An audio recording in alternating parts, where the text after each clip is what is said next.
What's up, everybody? Matt Gajewski here, back again with the Stochastic DFS channel, and we're back breaking down preseason NFL DFS. It's week 2, and we have a showdown slate on our hands on this fine Thursday.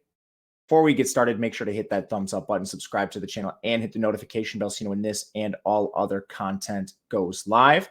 And we have a phenomenal deal for you, as you can see on the screen. 50% off first week, any DFS package we have. The link is in the video description below. And there's one in particular I want to highlight.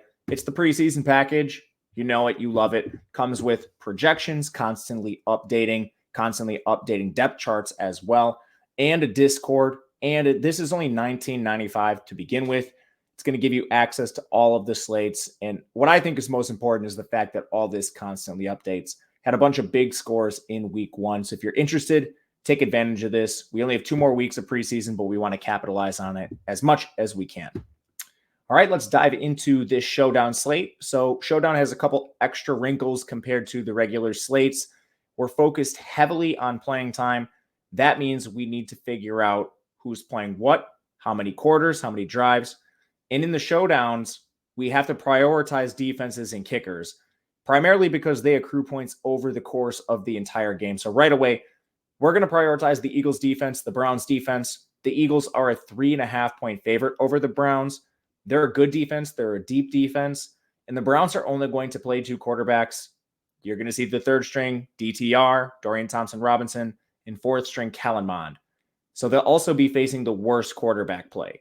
Eagles defense is a slight edge here over the Browns defense for those reasons, but we should be targeting the Browns as well here. Going to play at least one of them in every single lineup, and likely playing 2 in quite a few of these. Browns are a slight underdog here. They will face the better quarterback play, expecting to see some Marcus Mariota. Ian Book has played a little bit, and then Tanner McKee, rookie out of Stanford. So that's going to break the tie for us between the top 2 plays. From here, each of these teams has 1 kicker, so we definitely want to be looking here. Jake Elliott, kicker for the Eagles. They're expected to score more points, so this is just a slight tiebreaker for Elliott over Cade York. He is the Browns kicker. They're both awesome plays. They would rank 3rd and 4th for us. Once we get a little lower, quarterbacks become the next most important position, and sometimes they rank a little better than quarterbacks.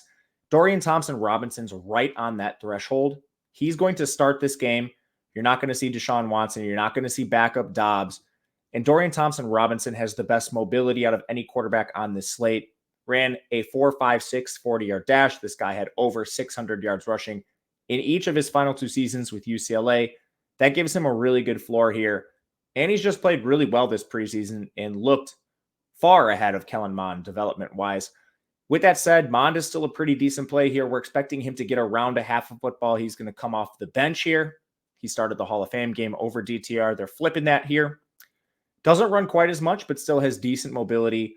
Mond is going to be the 2nd-ranked signal caller for us. And then 3rd, we're going to go to the Eagle side. They project to play 3 signal callers. So this is just a little bit tougher to project the snaps, but Jalen Hurts not going to play more than likely. And we had the situation in week 1 of the preseason where Tanner McKee led the group with 36 snaps. He only completed 10 passes for 148 scoreless yards. He's not going to run, so he is also at a disadvantage compared to Mond and DTR there. But McKee is still somebody we should keep on our radar. From here at running back, a couple backs here we want to take a look at. Trey Sermon and Kennedy Brooks. These are 2 players that are battling for a role on this team.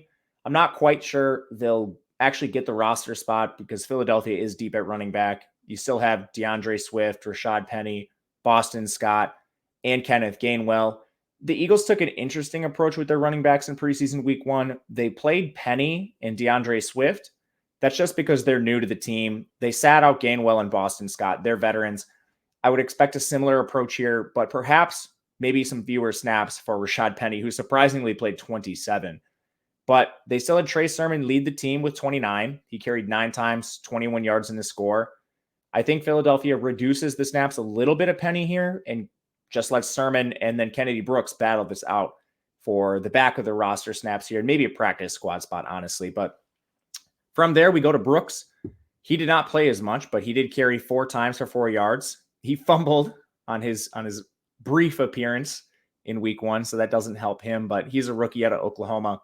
I'm still expecting Sermon and Brooks to handle most of the work here with a preference towards Sermon. For Cleveland, they did add a running back here. Jordan Wilkins signed this week.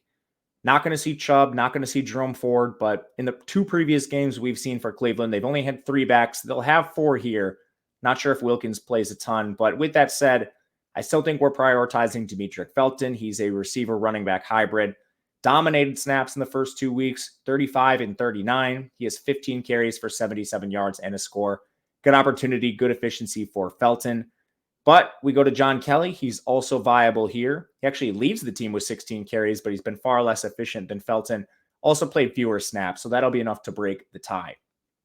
For those of you getting deep into GPPs, let's discuss receivers. In Showdown, they're generally the 4th most important position.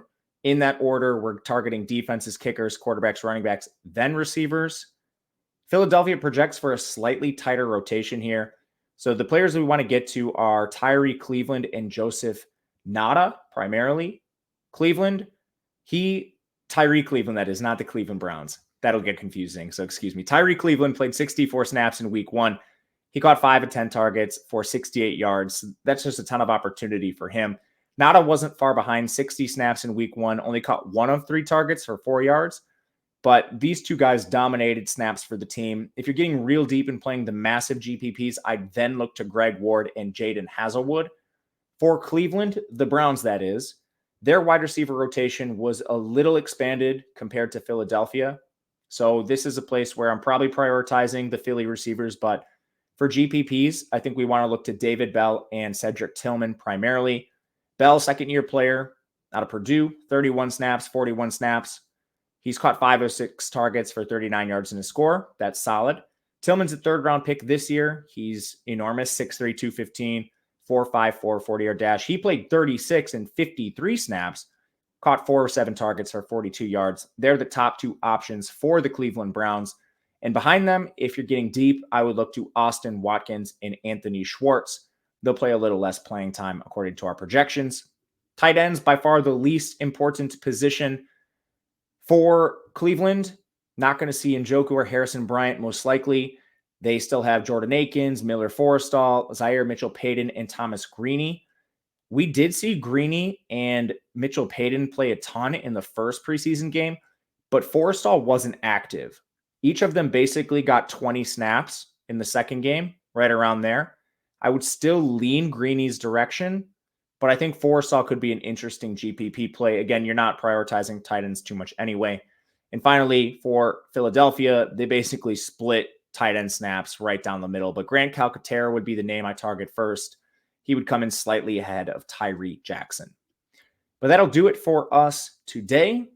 Let me know in the comment section what you think about these plays. If you're targeting anyone else, hit the thumbs up button on the way out. That helps us a ton. And check out the preseason package. The link is in the video description below. I'm on Twitter at Matt_Gajewski if you'd like to reach out. Otherwise, good luck, everybody. We'll see you again tomorrow.